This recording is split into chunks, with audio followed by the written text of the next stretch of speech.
Bientôt la Tabaski 2017. Plus qu'une dizaine de jours pour acheter son mouton, les fidèles musulmans se rendent déjà sur les marchés, certains pour acheter la bête à sacrifier, d'autres pour se faire une idée des prix pratiqués cette année. Le ministère du Commerce veille au respect du juste prix. Jean-Luc Bangbo. Abattoir de Port-Boué. À 10 jours de la Tabaski, la fête du mouton, ce n'est pas la grande affluence. En attendant, Amadou a déjà fixé le prix de vente de ses moutons. Les prix sont abordables pour tout le monde, de 50 000 jusqu'à 500 000, ça dépend de la poche de tout un chacun. Des prix qui varient d'un marchand à un autre et souvent jugés trop élevés par les consommateurs à la veille des fêtes.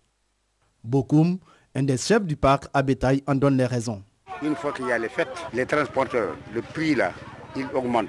Donc on est obligé d'augmenter un peu aussi. Parce qu'avant, on peut payer, comme en venant, un camion, 300 000. Et si ça passe jusqu'à 700 000 ou bien 600 000, vous voyez ce que ça fait. Mais il existe d'autres raisons au surenchérissement des prix.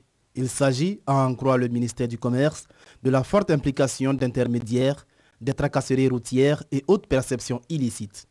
La rencontre avec les acteurs de la filière bétail a été l'occasion pour le directeur du commerce intérieur de rappeler les dispositions prises pour lutter contre ces faux frais. Il est tellement de rappeler à l'ensemble des acteurs l'ensemble du dispositif de lutte contre les faux frais dans la filière bétail viande, à travers donc l'unité de lutte contre le racket, avec l'appui des préfets, des forces de l'ordre, pour, je dirais, sécuriser les routes d'approvisionnement et permettre donc au bétail de pouvoir arriver dans les marchés terminaux sans trop d'entraves. Des mesures qui ont rencontré l'approbation des acteurs de la filière. Les décisions sont très bonnes, mais il faut les appliquer sur le terrain, qui n'est pas aisé. Mais nous espérons que le gouvernement prendra toutes les mesures nécessaires. Nous sommes prêts à faire venir beaucoup de commerçants afin que le marché soit abondamment ravitaillé. Selon les acteurs de la filière, ces mesures du gouvernement, si elles sont respectées, contribueront à faire baisser le prix du mouton.